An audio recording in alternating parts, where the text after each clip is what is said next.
Assalamualaikum warahmatullahi wabarakatuh. Perkenalkan, nama saya Muhammad Fadli Azizi dengan NIM 2022110101310200, kelas antara hukum, konstitusi, dan lembaga negara. Di sini saya akan menjelaskan apa hubungan antara negara dengan konstitusi. Jadi di sini saya jelaskan pengertian negara dulu. Pengertian negara adalah suatu organisasi dalam suatu wilayah yang memiliki kekuasaan tertinggi yang sah dan ditaati oleh rakyatnya. Nah, negara memiliki unsur-unsur seperti wilayah, rakyat, pemerintah yang berdaulat, pengakuan dari negara lain. Terus yang kedua itu pengertian konstitusi.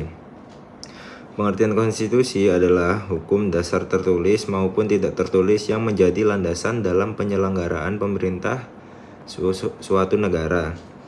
Di Indonesia, konstitusi tertulis utama adalah Undang-Undang Dasar Negara Republik Indonesia tahun 1945. Nah, ketiga ini fungsi konstitusi. Konstitusi itu memiliki beberapa fungsi penting, antara lain menentukan bentuk negara, misalnya republik atau monarki. Terus mengatur pembagian kekuasaan antar lembaga negara, menjamin hak dan kewajiban warga negara, menjadi dasar hukum tertinggi dalam suatu negara, menjadi pedoman dalam penyelenggaraan pemerintahan. Nah, di sini kita memasuki topik intinya. Apa hubungan antar negara dan konstitusi? Hubungan antara negara dan konstitusi itu, jadi konstitusi itu sebagai dasar pembentukan negara. Sebuah negara modern tidak dapat berjalan tanpa konstitusi.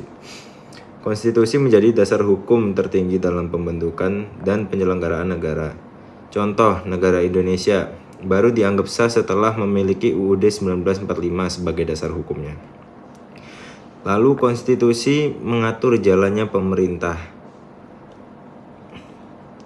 Konstitusi menentukan struktur kekuasaan, tugas lembaga negara, dan proses politik dalam suatu negara. Contoh, dalam UUD 1945 dijelaskan fungsi presiden, DPR, MA, dan lain-lain. Konstitusi membatasi kekuasaan negara. Konstitusi bertugas untuk mencegah kekuasaan absolut dengan memberikan batasan-batasan hukum terhadap pemerintah. Ini mendukung prinsip negara hukum. Contoh, presiden tidak bisa bertindak sewenang-wenang karena dibatasi oleh UUD dan pengawasan DPR. Lalu, konstitusi menjamin hak asasi warga negara. Konstitusi memberikan jaminan perlindungan hak dasar warga negara, seperti kebebasan, berpendapat, beragama, dan mendapatkan pendidikan. Contoh, pasal 28 UUD 1945, menjamin kebebasan setiap warga negara.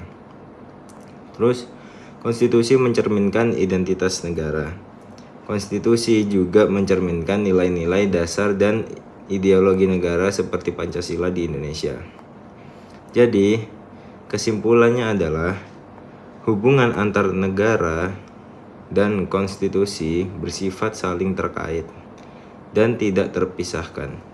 Konstitusi adalah dasar terbentuknya negara dan menjadi pedoman dalam menjalankan roda pemerintahan. Tanpa konstitusi, negara akan kehilangan arah dan legitimasi hukum. Oke, sekian dari saya. Itu tugas kedua di kelas sela hukum, konstitusi, dan lembaga negara ini. Wabillahi taufiq wal hidayah. Wassalamualaikum warahmatullahi wabarakatuh.